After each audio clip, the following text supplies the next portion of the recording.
buenos días, hermanos. Damos gracias a Dios por una nueva oportunidad que nos da de reunirnos en familia a celebrar a Jesús. Él ha sido fiel y tenemos mucho que agradecer, pero ¿qué les parece si comenzamos nuestra jornada con una palabra de oración? Señor Jesús, bendecimos tu nombre en este momento, reconocemos que tú eres nuestro Dios y nos ponemos en tus manos. Disponemos nuestro corazón para recibir lo que tú has preparado para nosotros en este tiempo y te pedimos recibas las alabanzas que vienen de nuestro corazón para ti también. Te damos gracias por la oportunidad que nos da, Señor, porque siendo como somos y estando donde estamos, somos un cuerpo en ti y somos una familia en ti. Te bendecimos, Jesús. Les invito a continuar nuestra sesión de este día con las alabanzas.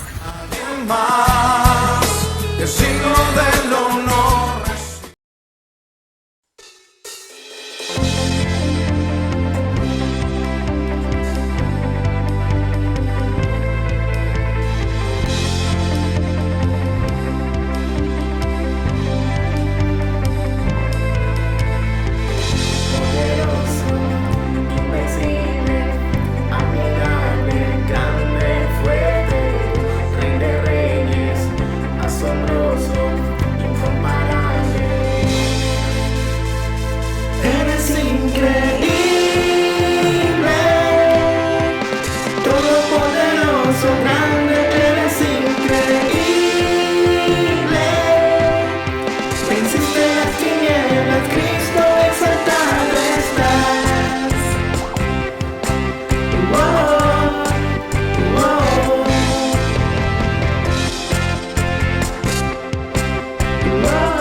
aumentado, oh Dios, tus maravillas, enumerarlas no puedo.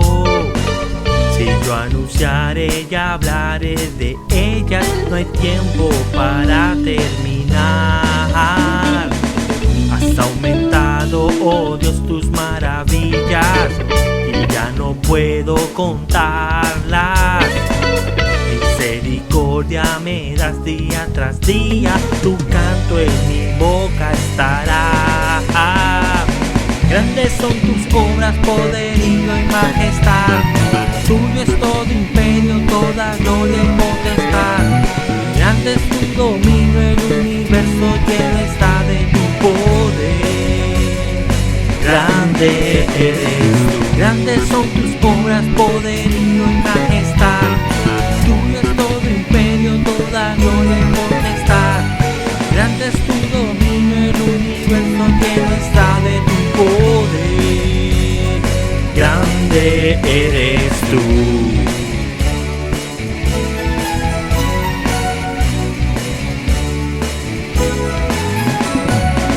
Has aumentado, oh Dios, tus maravillas, enumerarlas no puedo. Si yo anunciaré y hablaré de ellas, no hay tiempo para terminar. Has aumentado, oh Dios, tus maravillas, ya no puedo contarlas. Misericordia me das día tras día, tu canto en mi boca estará. Grandes son tus obras, poderío y majestad. Tuyo es todo imperio, toda gloria y potestad. Grande es tu dominio, el universo lleno está de tu poder. Grande eres tú. Grandes son tus obras, poderío y majestad. Tuyo es todo imperio, toda gloria y potestad. Grande es tu dominio, el universo lleno está de tu poder. Grande eres tú. Grandes son tus obras, poderío y majestad. Tuyo es todo imperio, toda gloria y potestad. Grande es tu dominio, el universo lleno está de tu poder. Grande eres tú. Grandes son tus obras, poderío y majestad. Tuyo es todo imperio, toda gloria y potestad. Grande es tu dominio, el universo lleno está de tu poder. Grande eres tú. Grandes son tus obras, poderío y majestad. Tuyo es todo imperio, toda gloria y potestad. Grande es tu dominio, el universo lleno está de tu poder. Grande eres tú. Grandes son tus obras, poderío y majestad. Tuyo es todo imperio, toda gloria y potestad. Grande es tu dominio, el universo lleno está de tu poder. Grande eres tú.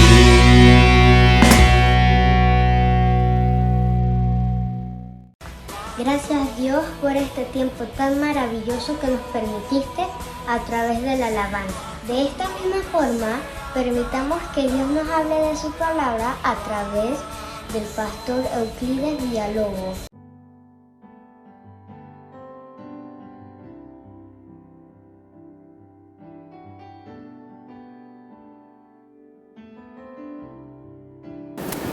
¿Qué tal? Buenos días. Reciban todos una cordial bienvenida y un gran abrazo de parte de su amigo y hermano Euclides Villalobos. Me toca hoy básicamente desarrollar el tema antes de la caída. Y este tema está basado en el relato del libro del Génesis, donde encontramos información acerca de cuando Dios puso al hombre en el huerto de Edén.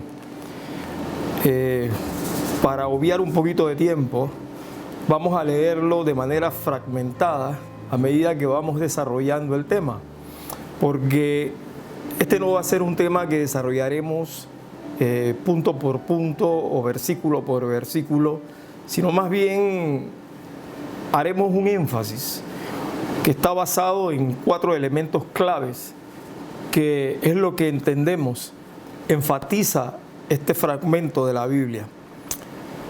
Déjenme empezar diciendo que las Sagradas Escrituras fueron escritas en idiomas como por ejemplo el paleohebreo, el hebreo antiguo, el hebreo original,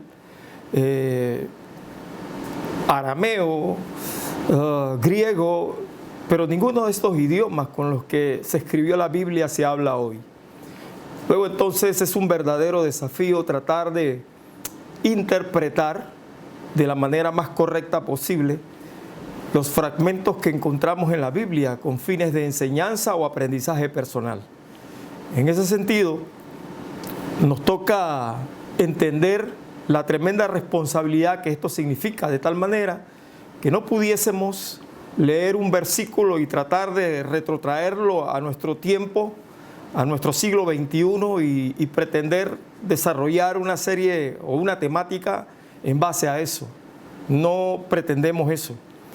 Lo que sí pretendemos es entender que la Biblia tiene diferentes énfasis. Dios habla de diferentes maneras.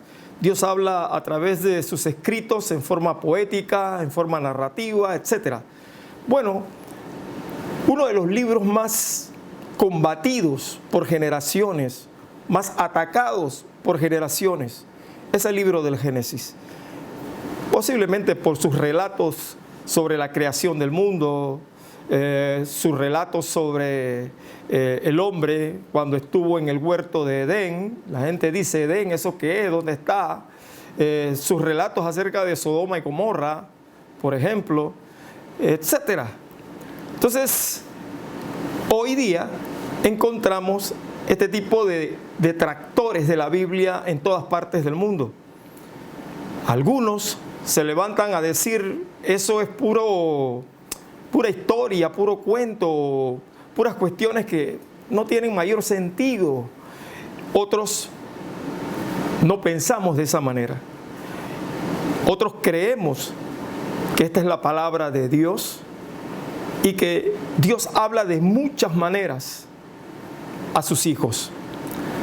Antes de leer el Génesis capítulo 2, donde está la narrativa de la historia donde Dios pone al hombre en el huerto del Edén, permítame citar Hebreos 13:8, que dice, Jesucristo es el mismo ayer, hoy y por los siglos. Y es precisamente eso lo que queremos enfatizar en esta reflexión de esta mañana. Queremos con ustedes descubrir al Dios del ayer, al Dios que hace milenios creó todo lo que existe. Queremos descubrir con ustedes cómo era ese Dios, qué hacía, cómo lo hacía, por qué lo hacía. Y queremos retrotraer ese conocimiento al presente para hacer una especie de contraste y luego una proyección hacia el futuro, la que le hemos llamado el Dios del mañana. Esos 3 elementos de Dios están perfectamente concentrados en el relato de el hombre puesto en el huerto del Edén, en el relato del hombre puesto en el huerto del Edén. Vamos a leer parte de esto en el libro del Génesis capítulo 2, versos del 8 al 14. Dice así la palabra del Señor. Y Jehová Dios plantó un huerto en Edén al oriente y puso allí al hombre que había formado. Y Jehová Dios hizo nacer de la tierra todo árbol delicioso a la vista y bueno para comer. También el árbol de la vida en medio del huerto y el árbol de la ciencia del bien y del mal. Y salía de Edén un río para regar el huerto, y de allí se repartía en 4 brazos. El nombre de uno era Pisón. Este es el que rodea toda la tierra de Ávila, donde hay oro, y el oro de aquella tierra es bueno. Hay allí también bedelio y ónice. El nombre del segundo río es Gihón. Este es el que rodea toda la tierra de Cus. El nombre del tercer río es Hiddekel. Este es el que va al oriente de Asiria. Y el cuarto río es el Éufrates. Ok. Cuando leí este texto, me preguntaba, Dios pudo haber narrado, si se puede decir algo, esto de la siguiente manera. Y puso Dios un río en el huerto que había puesto en Edén para que regase el huerto. Y punto. Pero Dios no hizo eso, sino que enfatizó que ese río que él había puesto en Edén era un río tan caudaloso que se partía, se dividía en 4 brazos, y luego menciona sus nombres.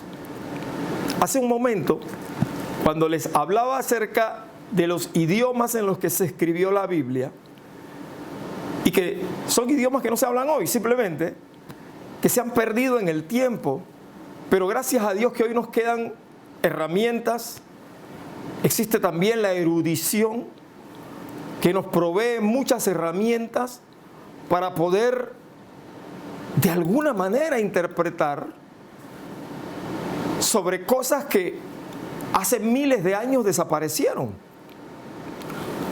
Y esta es precisamente una de ellas. Cuando la Biblia habla de un río y un volumen caudaloso, cuando la Biblia habla de un lugar que se llama Edén, tú te preguntas, ¿eso qué es? ¿Eso dónde queda? Bueno, al día de hoy no hay manera de saber dónde queda el Edén. Pero los ríos en los que se dividió aquella masa de agua nos dan una pista para ir desenmadejando cosas. Por ejemplo, en el idioma latino, el español, utilizamos la palabra huerto para definir algo tan pequeño que cabe en el patio trasero de mi casa, por ejemplo. Es muy común, no sé si en el resto de América Latina, pero en Panamá es muy común que cuando se nos dice, tengo un huerto, y tú te imaginas que un huerto es un pedacito de tierra en el patio trasero de tu casa, pues. Pero yo quiero invitarles a ustedes a pensar que cuando en la Biblia habla del huerto que estaba en Edén, no era poca cosa. Era una cuestión enorme, era una masa de tierra enorme que regaba una gran parte de la tierra. Y para eso, permítanme solamente esbozar un elemento, que es el que queremos enfatizar en este momento. El elemento que queremos enfatizar es que la obra de Dios es tan grande que grita y habla de quién es Él. Cuando usted ve la obra de Dios y se asombra por lo grande que es, por lo inescrutable que es, por lo extraordinaria que es, usted no puede menos que pensar en el creador de esa obra. Y es por eso que el énfasis que se hace en el libro del Génesis tiene que ver con lo grande que era el huerto que estaba en Edén, precisamente por los ríos que salían de aquel gran río que regaba el huerto. Vamos a ver si puedo explicar esto. Había un río que se llamaba Pisón. Hoy día hay una tremenda discusión entre los académicos con respecto al río Pisón. En resumidas cuentas, nadie sabe dónde queda el río Pisón. Algunos dicen que desapareció de la faz de la tierra hace milenios. Yo no sé. Pero en lo que sí parecieran algunos eruditos estar de acuerdo, por lo menos los menos conservadores, asocian al río Pisón con el río Indo. Y cuando yo investigaba esto, me daba cuenta perfecta que el río Indo, de ahí la palabra India, el río Indo nace en el Tíbet, riega China. ¿Ustedes se imaginan el tamaño de China? Nace en el Tíbet, riega China, sigue por Pakistán y riega toda la India, se une con el Ganges. Imaginen nomás la inmensidad de esas aguas, y ese es uno de los brazos de aquel gran río que regaba el huerto que estaba en el Edén. El otro río era Gihón. Otra discusión para ponerse de acuerdo con cuál es el río Gihón. La referencia más fresca que tenemos, la tenemos del siglo I después de Cristo, cuando Flavio Josefo asocia al Gihón con el río Nilo y lo ubica en Egipto. Pero dice aquí en la Biblia que este es el que riega la tierra de Cus.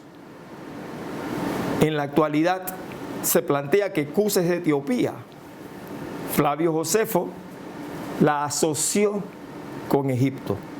Eso es lo más que puedo decirle. Aún así, estamos hablando de un río en extremo caudaloso. El tercer río era Hiddekel. Todos están de acuerdo en que Hiddekel es el Tigris. Y el otro río es el Éufrates. Y voy a unir a estos dos, Tigris y Éufrates, porque la Biblia dice que estos eran los últimos dos ríos que se desprendían de aquella gran colosal masa de agua. Y les estoy diciendo esto porque había un lugar que se llamaba en la antigüedad Mesopotamia. Mesopotamia significa tierra entre dos ríos, y esta tierra entre dos ríos era precisamente Mesopotamia. Mesopotamia, tierra entre dos ríos, y estos dos ríos eran el Tigris y el Éufrates, conocidos, requete conocidos hoy. Ambos nacen en Turquía, siguen por Siria y terminan en Irak. Muy bien, esto lejos de querer parecer una especie de reflexión o introspección cognitiva que tenga que ver con algo de geografía o historia, me veo obligado a citarlo para llevarlos a ustedes de la mano de este primer planteamiento que hacemos con vehemencia. Las obras de Dios, todas ellas grandes, hablan de su grandeza. Me veo obligado a plantearles esto desde esta óptica, porque cuando leemos el libro del Génesis, en esos textos, y lo pasamos a rajatabla, a paso veloz, no somos capaces de entender esto. Y corremos el riesgo de creer o pensar el huerto de Edén, como si fuera nuevamente el patio trasero de mi casa. Y no lo es. El huerto de Edén tuvo que haber sido algo enorme. Solamente con los ríos que ya le dije, solamente con el gran río que regaba el huerto, del cual se desprendían estos 4 afluentes, solamente con eso es suficiente para imaginar lo vasto, lo enorme, lo grande que era el huerto que estaba en Edén. Y eso nos habla con toda claridad de la grandeza, de la enormidad de Dios. Miren hasta dónde llega el asunto. Recuerden que hace un momento les citaba Hebreos 13:8, que dice Jesucristo es el mismo ayer, hoy y por los siglos, y les planteaba en la introducción cómo queríamos ver cómo era el Dios de ayer, el Dios de la creación, cómo era, qué hacía, cómo se movía, para contrastarlo con el Dios del presente. No pierda de vista eso, porque precisamente ese texto que citamos en el libro de Hebreos está inmerso en un capítulo 1 del libro de Hebreos que se introduce de esta manera. En el pasado, Dios habló a los padres por medio de los profetas, pero hoy nos ha hablado por medio de su Hijo. Vamos a hacer un punto, vamos a hacer un alto allí. ¿Cómo hablaba Dios en el pasado? Dice, a través de los profetas. Pero tendemos a pensar, cuando se nos habla de profetas, en Isaías, Jeremías, Ageo, los más conocidos por lo menos. Pero no olvidemos que el libro del Génesis, al igual que los otros 4 libros del Pentateuco, que se llama la Torá, primeros 5 libros de la Biblia, que significan instrucción, leyes, ese libro de Génesis fue escrito por Moisés, y Moisés era un profeta. Hay otros tantos profetas en la Biblia que nunca escribieron nada, pero Dios habló a través de esos profetas. ¿Quién puede negar que Dios no habló a través de Eliseo, o del profeta Elías, o de la profeta Hulda? ¿Quién no puede negar que Dios habló a través de esos profetas?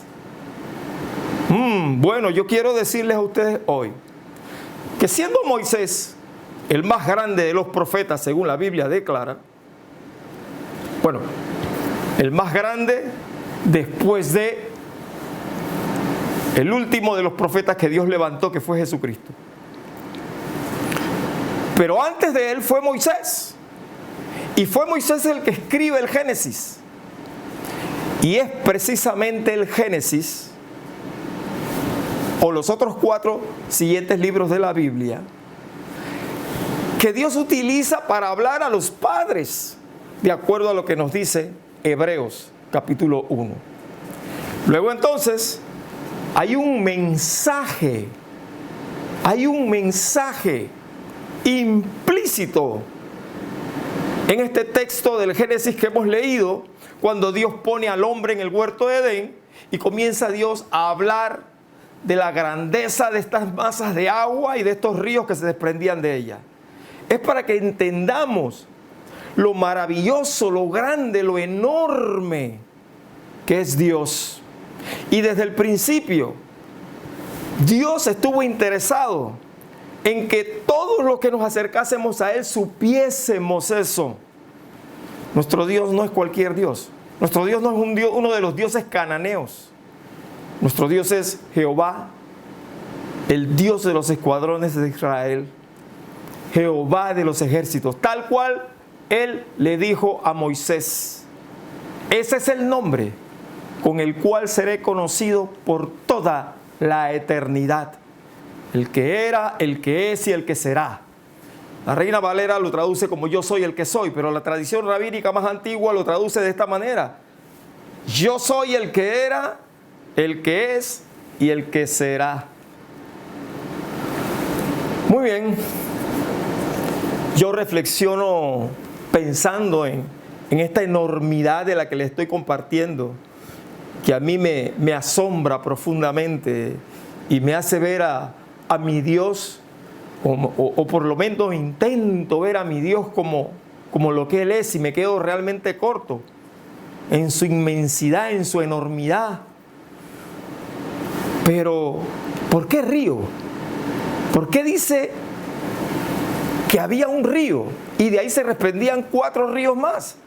Es que río es sinónimo de agua, y agua es sinónimo de vida, y en la Biblia agua es sinónimo del Espíritu Santo, pero dice abundante. agua abundante, a tal grado que servía para regar el huerto y para que se desprendieran de ahí 4 ríos más que regaban toda esa tierra. Imagínense un río como el Indo que va por toda la India, por Pakistán, por China, por el Tíbet.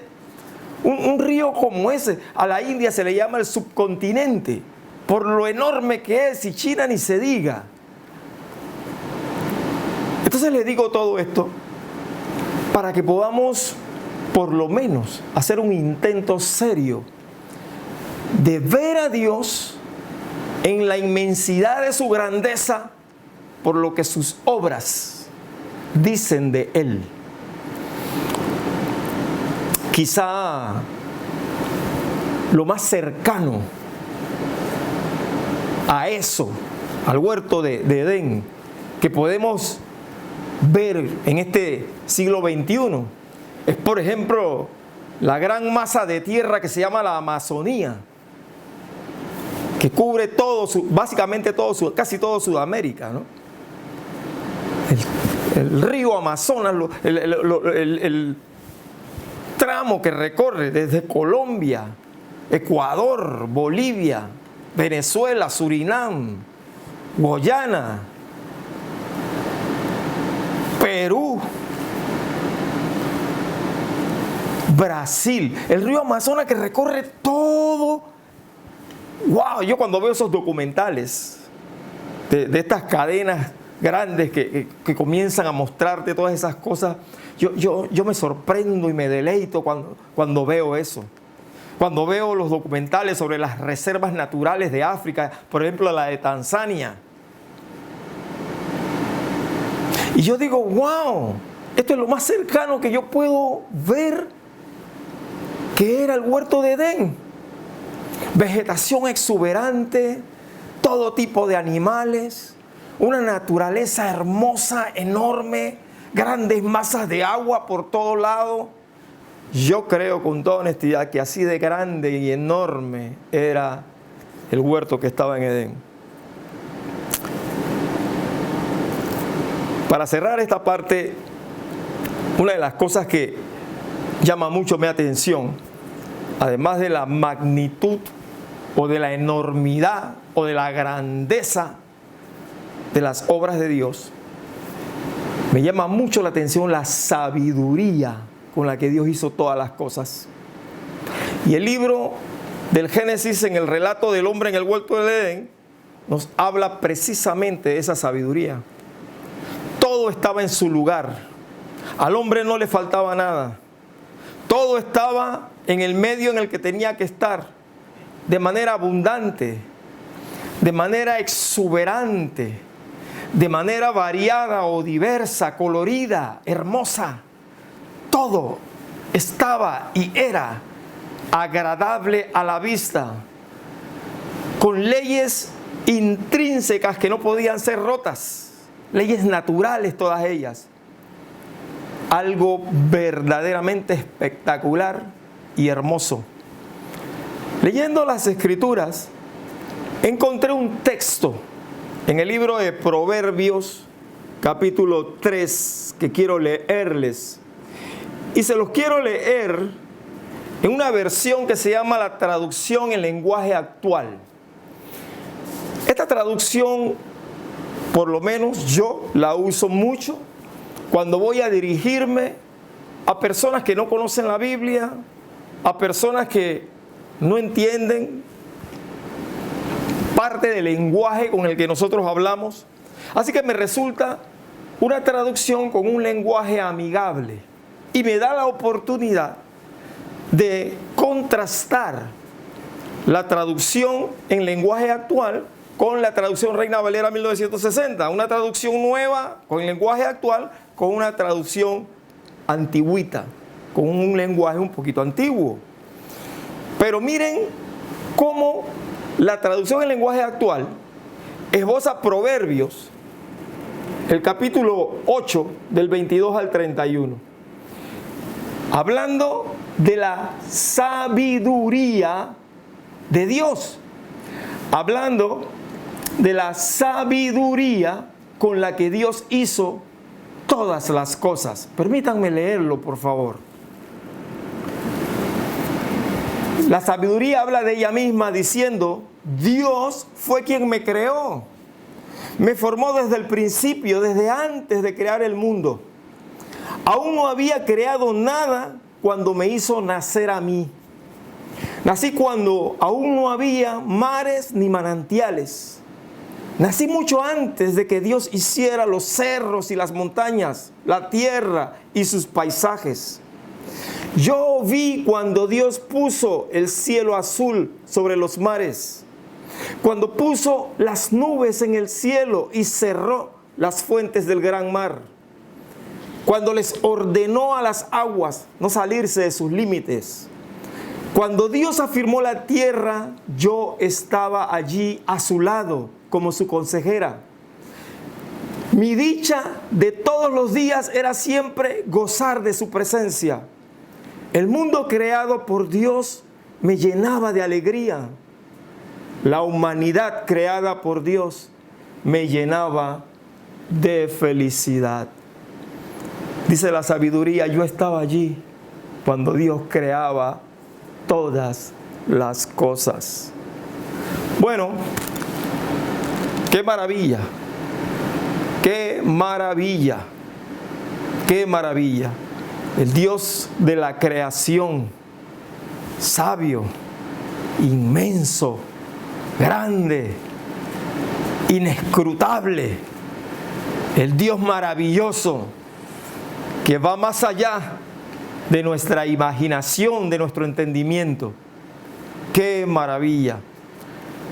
Estas eran las palabras que los profetas, por los cuales Dios hablaba a los padres originalmente.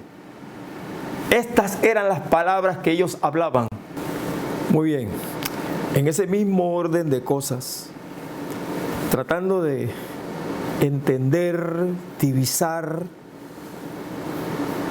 al Dios de la creación, el segundo énfasis que vemos en este relato del hombre en el huerto del Edén tiene que ver con el hecho de que Dios puso normas desde el principio. Dios puso leyes desde el principio. Y como tal, la obediencia jugó un papel determinante desde el principio. Miren lo que dice el capítulo 2, el verso del 15 al 17. Tomó pues Jehová Dios al hombre y lo puso en el huerto de Edén para que lo labrase y lo guardase.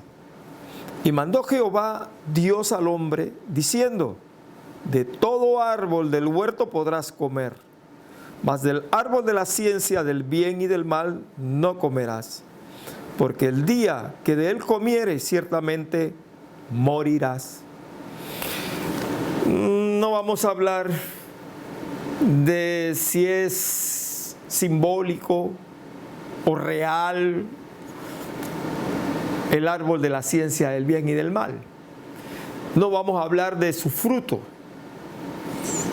Solo vamos a referirnos al hecho de que Dios puso en el huerto un árbol al que Moisés le llama el árbol de la ciencia del bien y del mal, con una prohibición estricta de no comer de él, porque si comes de él vas a morir. Cuando Dios establece la obediencia como un elemento fundamental entre la relación del hombre con él, entonces entendemos que el Dios de la creación, el Dios de allá de hace miles de millones de años, es el mismo Dios de hoy. Porque Dios estableció que la obediencia fuese responsabilidad total del hombre y no de él, sino la responsabilidad total es nuestra. Y esa responsabilidad que tenemos que asumir ante la demanda de Dios no se da única y consecuentemente después de la caída, sino que antes de la caída del hombre, Dios estableció que la obediencia sería la norma con la que cualquier mortal habría de relacionarse con Él. Tácito y sobreentendido. Y sobre eso no hay mucho que agregar, a tal grado que el Génesis no puede ser más claro cuando Dios declara a través de este escrito: bueno, si comes, ya tú sabes, morirás, así que es mejor que obedezcas. Bueno, ya ustedes saben qué fue lo que sucedió. El tercer énfasis que queremos hacer tiene que ver con la narración del versículo 17 al 20. Dice así: mas del árbol de la ciencia, del versículo 18 al 20. Y dijo Jehová Dios: no es bueno que el hombre esté solo, le haré ayuda idónea para él. Jehová Dios formó pues de la tierra toda bestia del campo, toda ave de los cielos, y las trajo a Adán para que viese cómo habría de llamar. Y todo lo que Adán llamó a los animales vivientes, ese es su nombre. El 20, y puso Adán nombre a toda bestia y ave de los cielos y a todo ganado del campo. Mas para Adán no se halló ayuda idónea. Aquí la clave o el énfasis es que Dios hablaba con Adán. Es más, miren lo que pasó en el verso 21.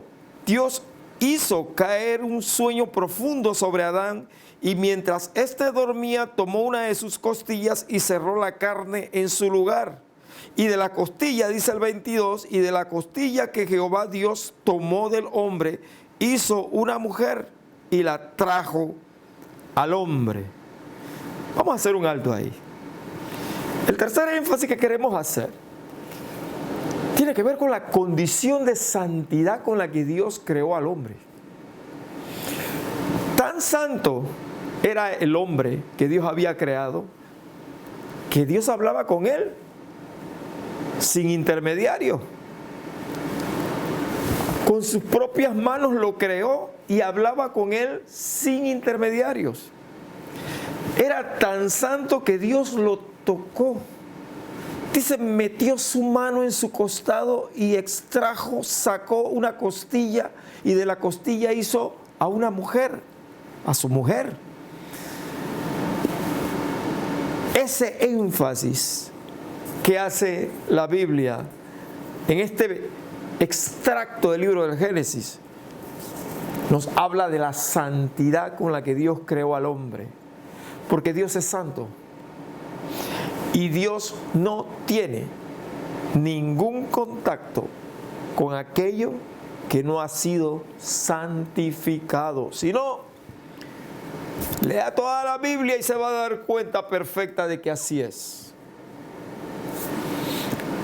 Así que ese tercer énfasis no deja de ser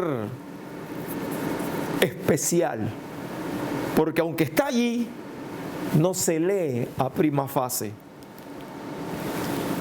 El cuarto elemento que queremos esbozar está desde el verso 23 al verso 25. Miren cómo dice: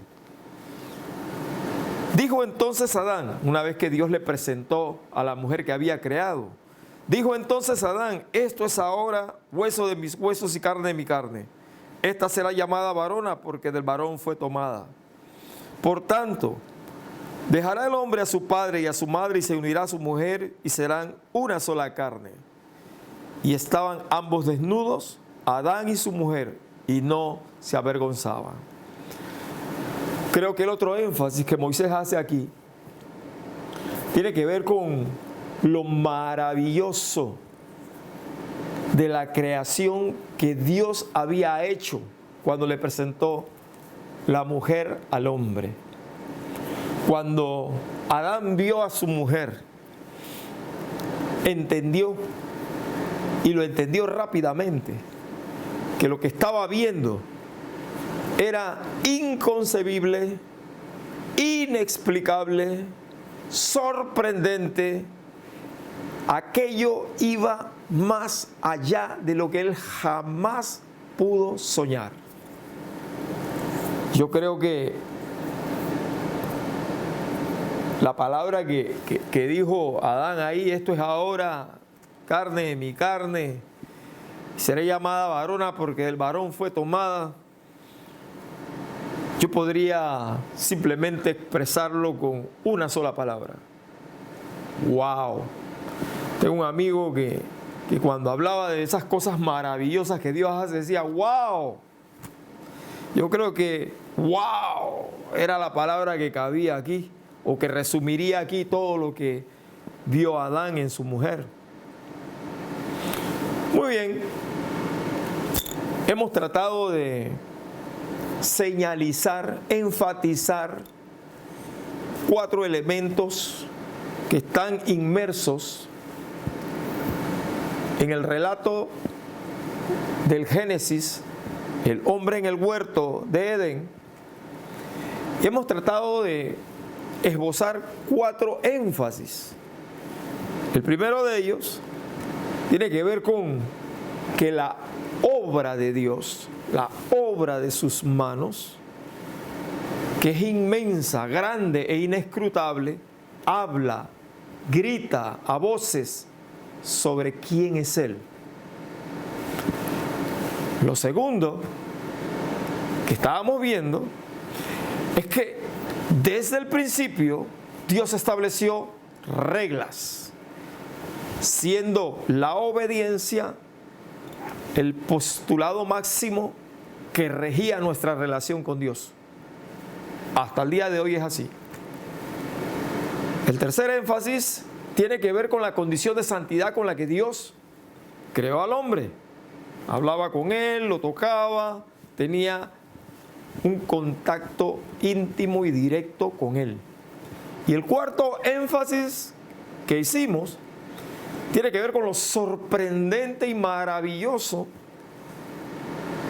de la creación de Dios reflejada en la mujer. Ok. Ese era el Dios de ayer. Ese era el Dios de la creación. Pero ¿qué sucede? Hace miles de años, hace millones de años, cuando mucho de esto sucedía, usted y yo no estábamos ahí. Lo único que tenemos usted y yo ahora es este presente. Entonces, contrastando a ese Dios de ayer con respecto al presente, al hoy, al Dios de hoy nuestro, de repente usted dirá, wow, pero ese Dios de ayer no se parece mucho al Dios que yo conozco hoy. De repente usted está viendo un Dios maravilloso, enorme, grande, inmenso, pero lo que usted de alguna manera está viviendo hoy no va en esa dirección. Pues yo quiero decirle que Él no ha cambiado. Y eso está escrito en la Biblia para que usted y yo sepamos que aunque nosotros no veamos hoy en nuestra vida eso, así como cuando leemos el libro del Génesis y lo pasamos así a raudo y veloz y no vemos lo que hemos visto hoy, así mismo tengo que decirle que aunque usted no lo vio en el Génesis cuando lo leyó, ahí está. Así mismo es hoy. Hay veces que no vemos a Dios porque nos relacionamos mucho con Dios por los sentimientos. Ay, yo no siento a Dios. Pero dice la Biblia que no es por sentimiento, sino que es por fe. Y eso está escrito allí para que usted y yo sepamos que el Dios de ayer, que hizo el universo, que puso al hombre en el huerto de Edén, que hizo todas esas maravillosas obras, ese Dios de ayer es el mismo Dios de hoy. Y eso nos debe llevar a nosotros a soñar, a reflexionar y a proyectar al Dios del mañana. Yo no he llegado, Señor, a conocerte hoy como te he visto en el Génesis, pero voy a soñar con verte mañana como te he visto en el Génesis. Y de aquí en adelante, Señor, por fe, me encamino y dirijo a vivir viéndote como en el libro del Génesis, en medio de tu grandeza y tu señorío estás. El Dios abundante, el Dios maravilloso, el Dios increíble, es el mismo Dios de hoy. Yo, para terminar, quiero simplemente acotar dos cosas más. Vivimos en tiempos revueltos. El siglo XXI se ha caracterizado por ser un siglo revuelto. Desde que comenzó el siglo XXI está todo revuelto. Todas las cosas se ven difusas, confusas. Y esto es el caldo propicio para que salgan por ahí personas pues que quieren sacar provecho de los inocentes. Los inocentes que no conocen la Biblia y los inocentes que dicen que conocen la Biblia pero que no la conocen. Así que estos sacan provecho de ellos también. Pero yo quiero llamar su atención a una advertencia y consejo a la vez que la misma Biblia nos da en el libro de Hebreos. Ahí en el capítulo 13, que leíamos hace un momento, en el versículo 8, cuando citamos que Jesucristo es el mismo ayer, hoy y por los siglos, permítame citar el versículo 9 subsiguiente a ese versículo 8, porque es clave. Y dice el versículo 9: no os dejéis llevar de doctrinas diversas y extrañas, porque buena cosa es afirmar el corazón con la gracia, no con viandas, que nunca aprovecharon a los que se han ocupado de ellas. Yo quiero repetir: no se dejen llevar de doctrinas extrañas, doctrinas engañosas, porque estamos viviendo en los tiempos en los que nuestro corazón tiene que ser afirmado en la gracia de nuestro Señor Jesucristo. Y esto solo por fe es posible hacer. Así que ese es el primer énfasis o advertencia que quiero hacer finalizando este tiempo.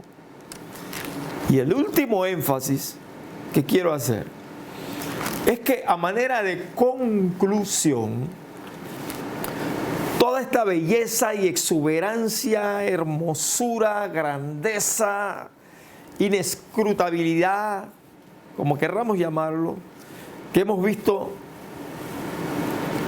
que adorna el relato del Génesis del hombre en el huerto de Edén,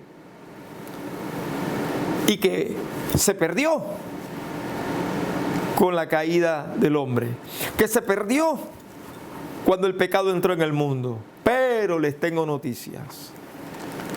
Les tengo noticias. En el libro de los Hechos, en el capítulo 3, Dios prometió que Él habría de restaurar todas las cosas. Aquí en este texto estaba el apóstol Pedro frente a una multitud que se había conglomerado, que se había reunido en el pórtico de Salomón, producto de la sanidad de un cojo. Y Pedro explicaba ahí, pues, quién había sanado al cojo. No eran ellos, era Dios por la persona de Jesucristo que había hecho el milagro. Eso era lo que fundamentalmente Pedro estaba diciendo. Pero, hablando de Jesucristo, Pedro agregó en el versículo 21 del capítulo 3 del libro de los Hechos. Hablando de Jesucristo, dijo: a quien de cierto es necesario que el cielo reciba hasta los tiempos de la restauración de todas las cosas, de que habló Dios por boca de sus santos profetas, que han sido desde tiempos antiguos. Está afirmando que por Jesucristo todas las cosas serán restauradas.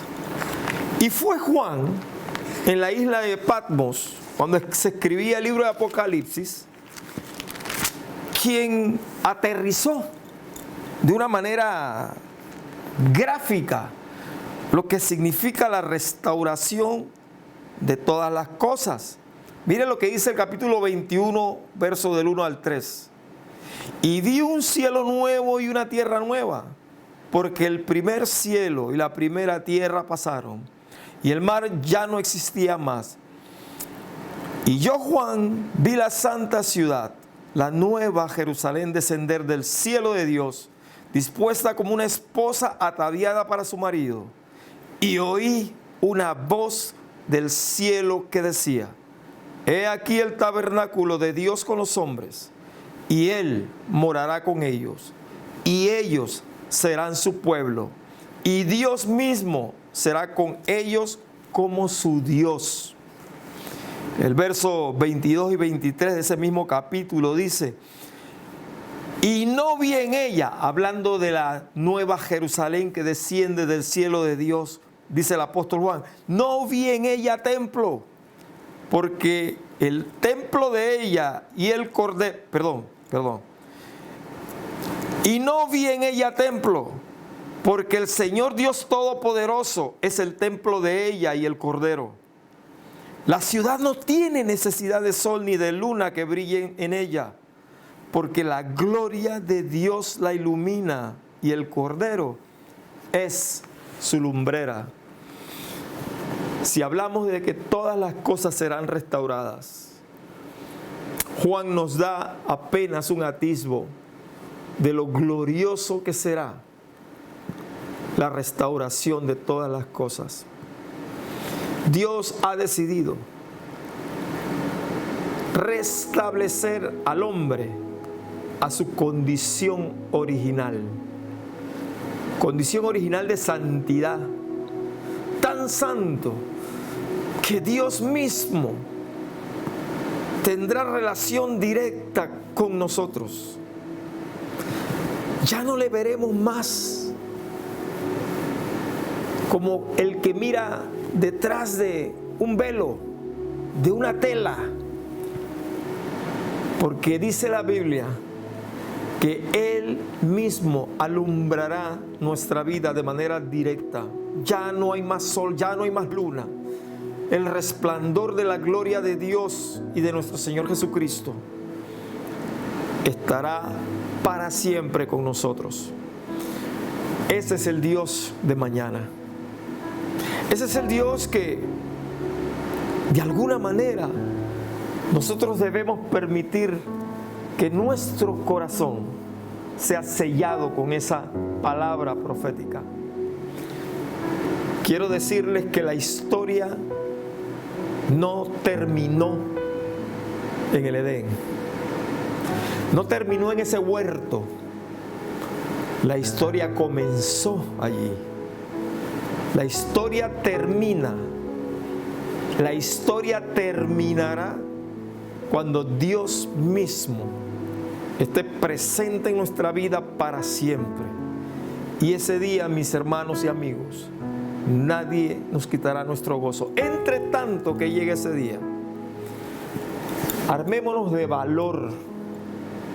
Entre tanto que llegue ese día, permitamos que el Espíritu de Dios entre, tome nuestro corazón y nos ponga en la posición correcta.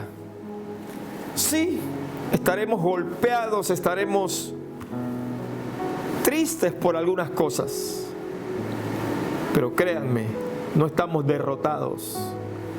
Esto apenas es el comienzo de algo nuevo que Dios ha hecho, está haciendo y hará.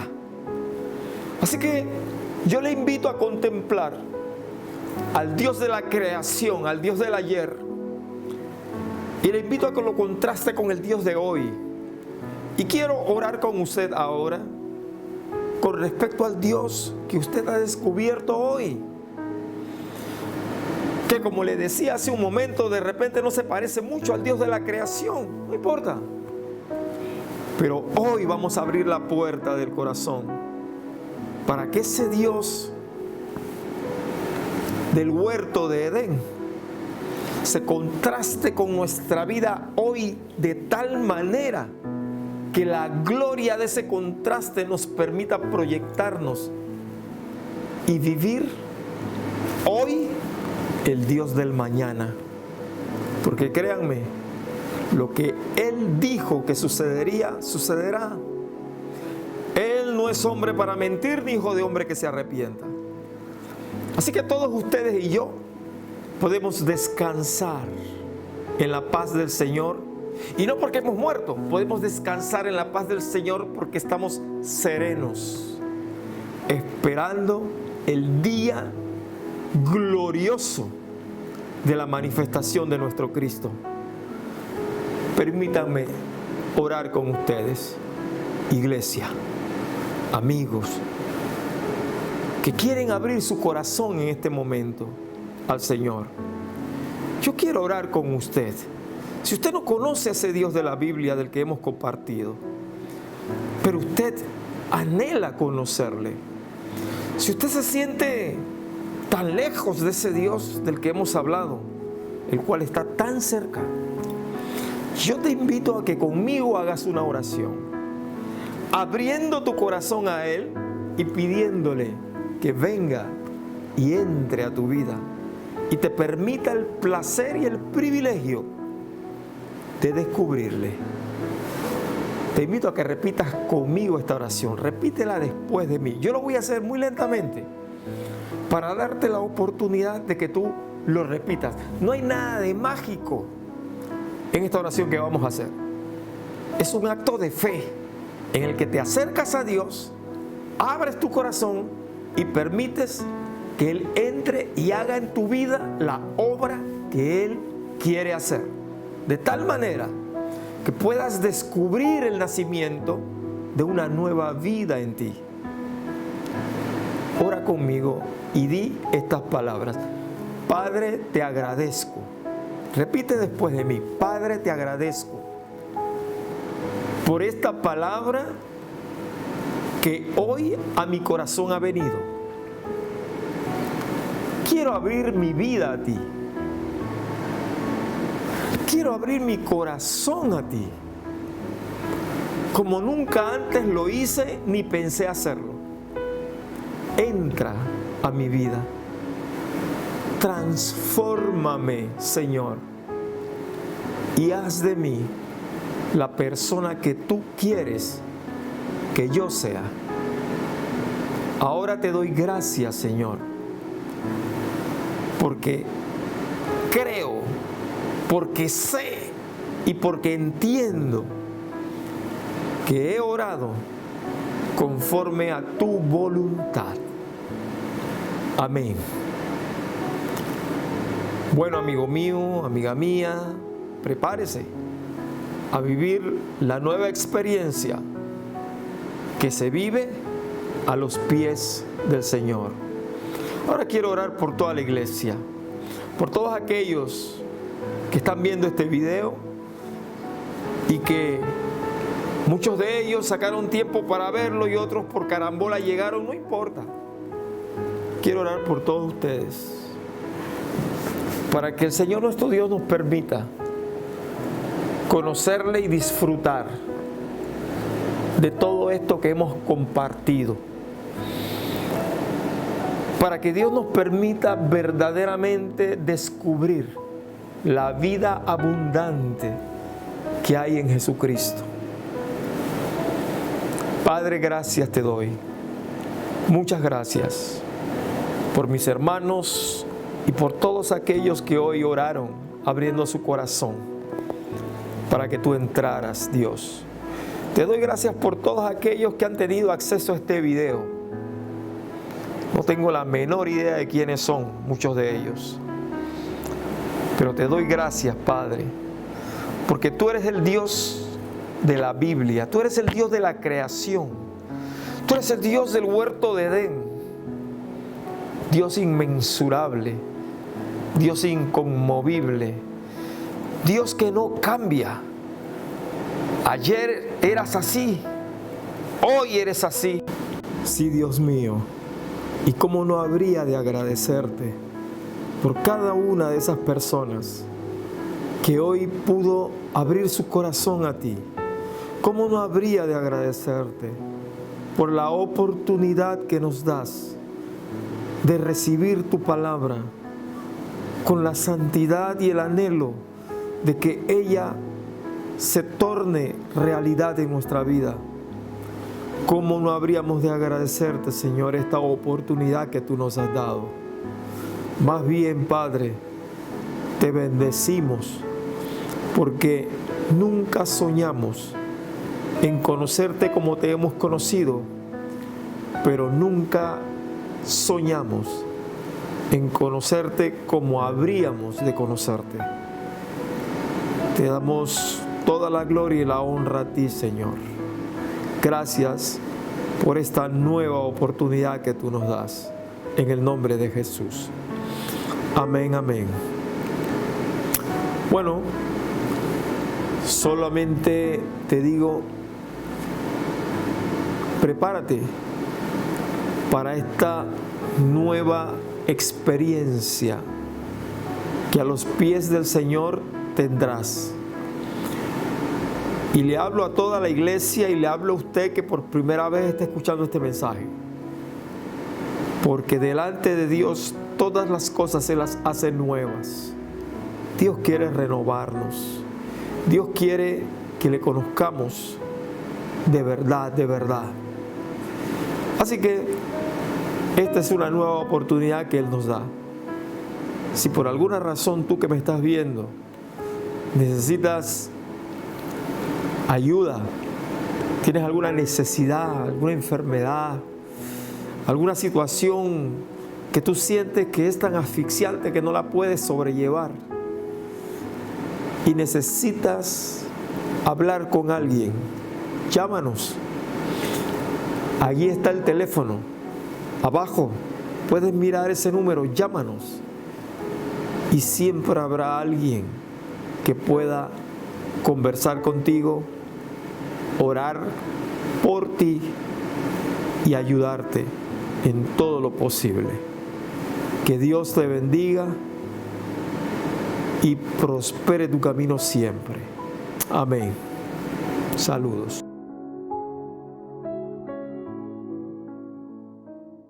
Amados, damos gracias a Dios por el mensaje recibido en esta mañana. Él ha sido fiel y sabemos que responde nuestras necesidades. Si deseas presentar o pedir consejería o alguna petición de oración, por favor puedes escribirnos al 6999-3777 y estaremos orando por ti. También queremos invitarte a nuestros siguientes servicios por Zoom. Los martes tenemos reunión de oración en la mañana a partir de las 9:30 de la mañana. Los viernes el estudio bíblico desde las 7 de la noche. Los sábados la escuela sabatina infantil desde las 3 de la tarde y a las 8 de la noche la reunión juvenil.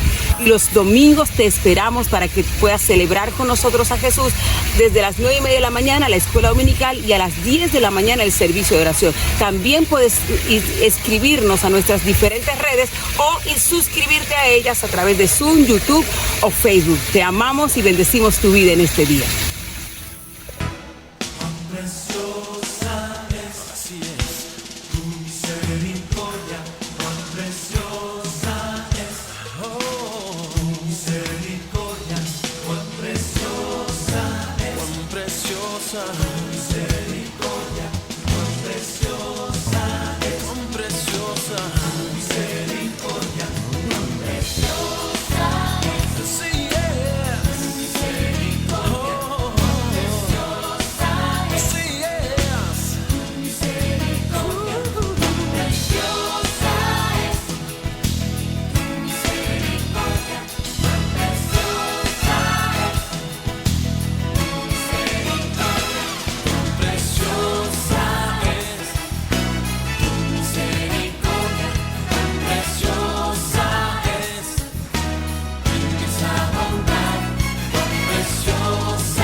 cuán precioso